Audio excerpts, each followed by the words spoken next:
All names in this story will be changed if any names are mentioned. When I was 18, I had to live with my estranged mother for a while. My parents divorced when I was in the 5th grade, and I wasn't forced to have visitations or any of that, as she was abusive, and the court awarded her no rights to me. My father was injured, out of work, and couldn't care for even himself barely, and I couldn't for the life of me find a job, so I couldn't survive on my own. I made the hard decision to call her and ask for help. Looking back now, I should have called another family member. Maybe then I wouldn't be haunted by this experience. My mother didn't have her own home. She basically couch-surfed at her friends' places. Whenever I arrived, she informed me we'd be moving in with a friend of hers who has an extra room for us to stay in. The town we lived in, no, it wasn't even a town. This village was so small. There wasn't even a grocery store, just a gas station. You had to go to the next town over to get your groceries. And as soon as we entered the limits of this place, my chest felt heavy. All the buildings that lay abandoned, out of use, were very old. As we pulled down the street, the feeling only got worse, and I stared at the house. I felt nauseous. I stared at this old house, a weird, heavy feeling on my shoulders. I did not want to go in there. Did I really have to live here? Come on, hon. Let's go in and you can meet everyone. Okay, I said, still dreading having to go into this place. My mother's friends greeted me with a smile. She was nice enough. After some small talk, she asked if I wanted a tour of the house. My mother had answered for me, accepting the offer.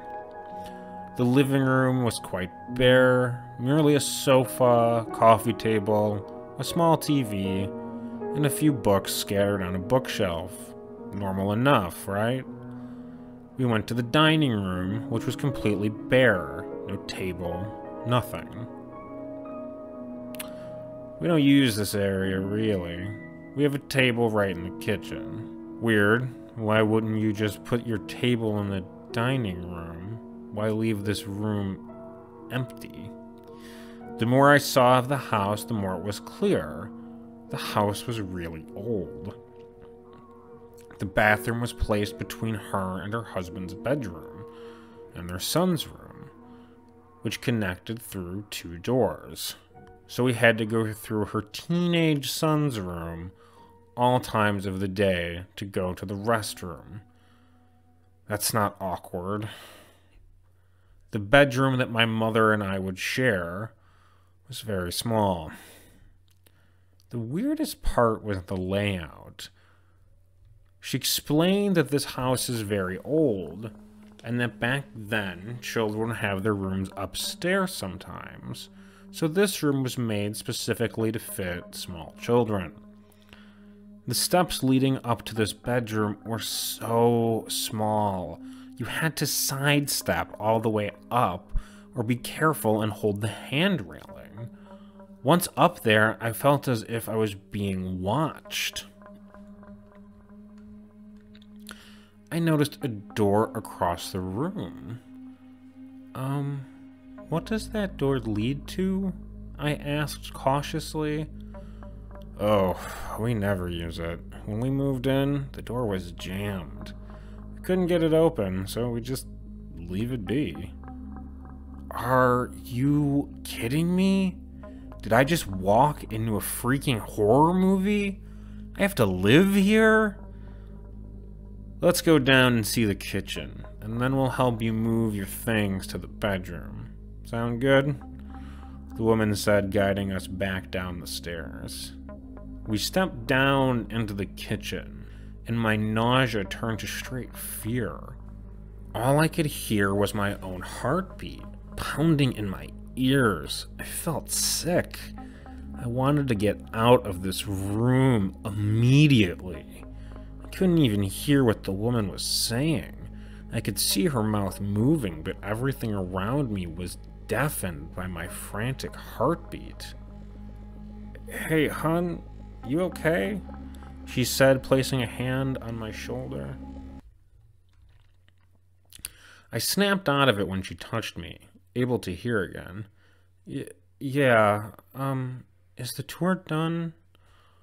"Almost. All that's left is the basement, where you guys can do your laundry." She walked over to this giant door on the floor and pulled it up. Oh, hell no. Are these people serious? As soon as that door opened, I felt like I was about to piss myself. The overwhelming feeling of fear took over me. I started shaking. I involuntarily screamed, and they both looked at me in concern. "Honey, what's wrong?" my mother said. "Are you okay?" "Are you okay?" her friend said right after. "Shut the door. Shut it. Shut it. Shut it!" I screamed, backing towards their back door, about to run out. The woman was quiet for a moment, but then started to laugh at me. "Oh my. Is your daughter sensitive to the paranormal or something?" she asked my mother. "Well, as a child, she did mention seeing things." Which is true. When I was 6, my father's friend had a 3-year-old daughter who died of pneumonia. I saw her spirit until the day of her funeral. After they put her into the ground, I never saw her again. But I felt her presence any time we went to their house. When I was 10, we moved homes, and for a while, I saw the spirit of an elderly man at night when everyone had gone to sleep. Those spirits never filled me with any fear. I had never felt fear like I had felt in that moment when she opened that door. It felt as if she had opened the door to hell itself. They guided me to the living room after closing and locking that basement door. So, this house is haunted, which obviously you can feel. You asked about the door upstairs, and you panicked when I opened the basement door. Just great. My mother moved us into a fucking haunted house. So, as we know of, there are 3 spirits here, 2 children and a man. The children, as you guessed, lived in the bedroom upstairs. The man, we aren't sure where he's from. His energy is different from the kids. So, from what we can tell, the children generally stay upstairs. The man stays in the basement. A friend of mine who is sensitive to spirits, she didn't want to even go to the basement. She said the man has an angry energy, but we've never honestly noticed any energy here. Neither has our son. Our daughter did. When she lived here, she moved out when she was 16. Ugh, this just keeps getting better and better. The children are very kind, though. Apparently, playful. You've no reason to fear them. And if you are uncomfortable to go to the basement, that's no problem. Me and your mom will help you do the laundry. Don't feel bad. My daughter, who is your age, she refused to go into the basement too. It terrified her. Is that supposed to make me feel better, lady? I was not looking forward to living in this house, but I had no choice, I thought. I chose to ask my mother for help, so I couldn't back out now. We moved our stuff in, and the first night came and passed without incident. I kept a routine of only being in the kitchen during the daytime, and only if someone else was in there with me, We brought my mother's dog. Once we had everything moved in upstairs, even the dog hated being in the kitchen. He constantly hid upstairs, but he was a good dog. If I went to the living room, he would accompany me.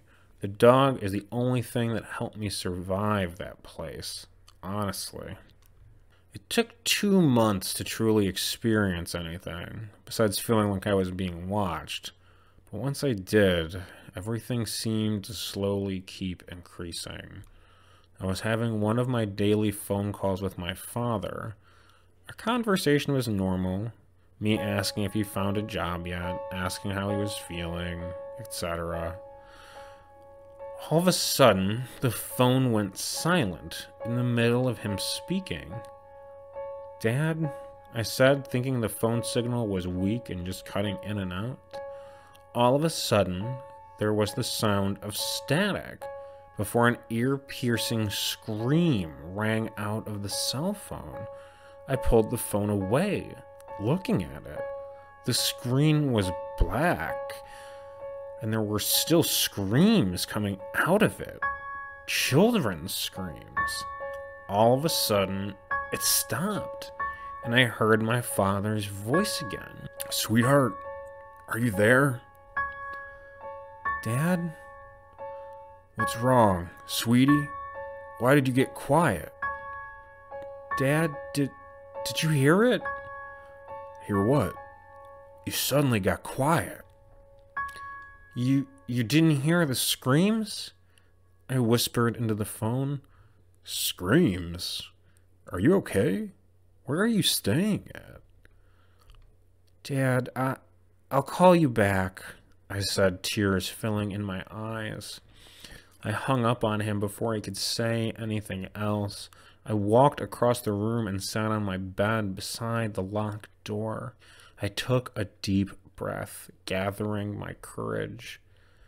"If you can hear me," I began, "you don't have to scream at me to get my attention.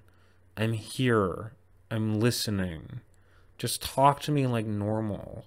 I'm not afraid of you two." I sat for a long time, waiting, but nothing happened. A month later, winter had come. Blankets of snow covered the ground outside. Late one night, my mother's dog whined and scratched at the door, begging to go out.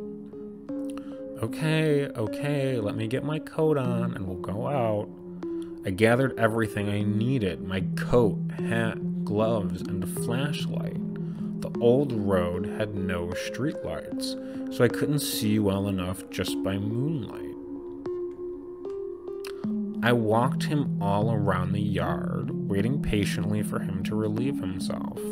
Suddenly, the flashlight started to flicker. I tapped it against my other hand, thinking the batteries were going out. All at once, it shut off. I panicked, trying to grab the dog and run back to the front door. When I looked at the house, I froze. I had left the living room light on, yet it was now off. I was in total darkness.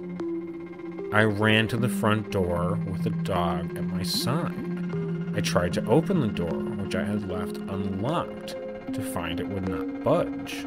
I pounded my fists against the door. "Let me in! I'm outside! Let me in!" There was no response. The woman and her husband should have been able to hear me. Their bedroom was right beside the living room and front door. I was crying. I was afraid. It was dark outside. I could barely see under the glow of the moonlight. I felt like someone was watching me. As I kept pounding on the door, trying to get someone's attention, the dog started to growl. He was starting down the steps, snarling, backing up into my legs. Panicked, I looked around, trying to see what he was seeing. Was it a raccoon or some other kind of animal? What I saw was much worse. I looked down at the small window near the snowy ground, a window to the basement. I saw two glowing eyes, burning red. I started sobbing. I curled up on the steps, covering my eyes, and the dog clung to my side, growling still. Suddenly, I heard the door open. "Honey, what are you doing? You'll freeze out here." My mother's friend stood there, looking down at me with concern. "Hurry, come inside." The dog ran in first, but looked back at me, waiting for me to follow. I rushed inside and ran to the couch. "Honey, why were you sitting on the steps like that?" I was sobbing loudly and couldn't control the volume of my voice. "Why didn't you let me in?" I wailed. "Honey, what are you talking about?" I was screaming and knocking on the door. "You didn't let me in." She stared at me, confused and shocked. "Sweetie, I didn't hear you. The front door was unlocked." I stared at her, tears still rolling down my cheeks. "No, it wasn't. I went outside with the dog, and when I went back to the door, it was locked, and the lights were off." She looked at me silently. "Sweetheart, I promise you, the door was unlocked. I got up to use the restroom, and I heard the TV on. I got up to turn it off, as it was just static. And then I noticed that your phone was still on the table, so then I came to the door and noticed your shoes were missing." I stared at her dumbfounded. She didn't hear me screaming and beating on the front door? How? Then I mentioned the basement. "Someone's in the basement," I told her. "Someone is down there. I saw their eyes." She tried comforting me, calming me down. "Let's get you to bed, hon. It's cold outside. Maybe you just got scared in the dark and thought you saw something." Weeks passed without incident again, but finally I reached my breaking point after my final encounters in the house. I kept staying over at a friend's place, doing everything I could to be at that house as little as possible. But I couldn't stay away forever. One night, my mother and I came back late in the evening with some food we picked up in a drive-thru in the nearby town. My mother was exhausted and went to go take a shower. I was left alone in the kitchen to eat because I was not allowed to eat upstairs in our bedroom. I could already feel the heaviness in my chest rising up. My four-legged protector rushed to my side. That sweet dog ran down the stairs and came to lay on my feet. I put in headphones and blasted music, chewing as quickly as I could without choking, so that I could finish and go upstairs. As I was staring down at my phone, I thought I saw something move out of the corner of my eye. When I looked up, I was shocked. Straight across from the table was the kitchen sink, with a dish strainer right beside it. If you have a dish strainer, you know how they look. A plate can't just fall out of it easily. No one to this day believes me, but I know what I saw. Right in front of me, I watched a plate very slowly lift up out of the strainer. It moved slowly until it was in the middle of the counter. Then it dropped down, crashing to the floor. The dog jumped and barked at it, and everyone came rushing in at the sound of the plate breaking. "What happened?" their voices echoed. I pointed at the strainer, then the floor. I didn't do it, was all I could say. They looked between each other, looking as if they didn't believe me. "It's okay, honey. You're not in trouble." "No, I'm serious. I've been sitting here the whole time. I didn't do it. It lifted up and then just dropped." They exchanged more glances at each other. "Okay, honey. I didn't do it. Look, I'm using a paper plate. I was interrupted by them looking behind me. Did you go down to the basement? What?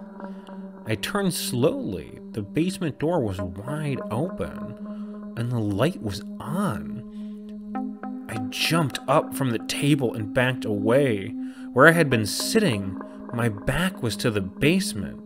I didn't care if they believed me. Now I understood. The plate. It was the children. They were trying to get my attention. I had my headphones on, so I couldn't hear anything. They were telling me to get out of the kitchen, to not be alone in there. So I listened. I never was alone in the kitchen again. But it only got worse from there. Every time I walked around the house, I felt like I was being watched by angry, hate-filled eyes. Finally, I was pushed over the edge. The last night I spent in that house, I was very ill.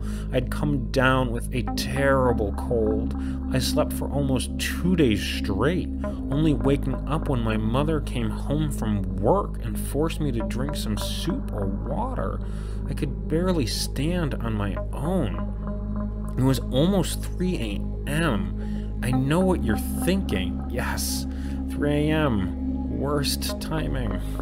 I had the overwhelming urge to use the restroom, so I quietly but quickly made my way to the staircase, trying not to wake my mother, as I knew she had to work in the morning. Usually, the dog followed me everywhere, especially to the bathroom. Not this time. This time, he refused. I kept trying to get him to follow me down. He sat at the top of the stairs whining, almost begging me not to go down there. The urge to use the toilet was too strong, so I took off quickly on my own. I had forgotten to grab a flashlight or something to help me see in the darkness. I knew my way by now, but I still should have brought a source of light. It was pitch black in that house. I finished and quietly felt my way through the dark, finding the staircase. I knew I was close, as I left a nightlight on at the top of the stairs, where the dog was still waiting, whining.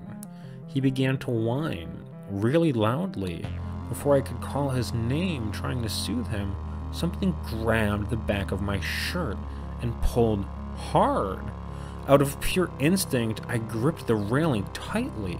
The dog yelped. His tail tucked between his legs, shaking and scratching at the top of the steps. His eyes told me he wanted to help, but he was so scared to come down.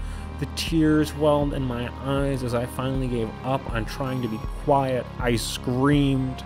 I screamed as long as I could, as the force pulling me had not loosened its grip at all. I strained, trying to pull forward and climb up the stairs. I was crying, begging for help, and no one was waking up. I closed my eyes, gripping the rail, refusing to let go. I suddenly felt the front of my shirt being pulled as well. I looked up. No one was there. Nobody was pulling me forward, except someone was. You could see my shirt was being pulled. The dog continued to whine and yelp at me. Still crying, I whispered, "Please help me." I felt the grip on the front get stronger, pulling me forward, helping me climb up the stairs. The grip on my back slowly released. Once I got to the top of the staircase, I crawled across the bedroom floor, sobbing loudly. Finally, my mother shot up in bed. "What happened? What's wrong?" Through the tears, I told her what happened as lights around the house came on. Everyone in the house could now suddenly hear my sobs. I asked them all why no one could hear me crying before. They were all confused, saying they hadn't heard a thing. It was as if they had been deafened, or as if I had been trapped in this bubble where no sound could escape, but I remember hearing my screams and hearing the dog too. How could no one hear us? I told them everything, explaining as best as I could. The husband went into the kitchen looking around. He came up the stairs and whispered in his wife's ear. No one's in the house, but the basement door was open. That moment, I turned to my mother. I can't stay here anymore. I'm going to stay with a friend of mine until you find us somewhere else to stay. I refuse to stay here for one more night. The couple who owned the house were staring at me, apologetic. Honey, we're so sorry. We didn't know this would happen. I mean, our daughter had said some things, but she was up here by herself. Figured since you're with your mom up here that whatever monster is living in the basement wouldn't come after me. Whatever is down there is evil. It's bad. It wants to hurt me. I thought the children would protect you enough, the woman said, almost a whisper. You knew there's something bad here that hates young girls, obviously, and yet you still let me stay here in danger? He's never bothered me, my husband or my son even. He only scared our daughter, so we thought maybe it was just her. We had no idea that I would be attacked. Sweetie, we're so sorry. I didn't say another word after that. Everyone went back to bed except me. I sat awake, holding the dog in my arms, waiting for the sun to rise. The next day, I called my friend, who immediately agreed to let me move in for a while. I packed my belongings quickly and loaded them into my mother's van. Within a few months, I was back to living with my father again, in another state, far away from that house. The last time I ever heard about that house was a story about how there was a major gas leak inside that could have killed them. They weren't home at the time. When they unlocked the door, they smelled gas. They called 911, who sent someone out. After inspection, they found that all the gas lines in the basement had been cut. Not leaked, not loosened, cut intentionally. There was no sign of a break-in, so the police couldn't do anything about it. I knew, that family knew. That house is not fit to be lived in. I hope that no one else with children will ever live there. It'd be better if the whole house was demolished altogether. I'm thankful that I got out of there before I was seriously harmed. What would have happened to me had I gone into the basement? The end. That was It Lives in the Basement. Please check out this author's other stories. I'll link them below. I just wanted to say this is a brand new author whom I think did a fantastic job, and I can't wait to see more from her. With that, I hope you join us next week for another terrifying tale. In the meantime, stay safe and keep creating.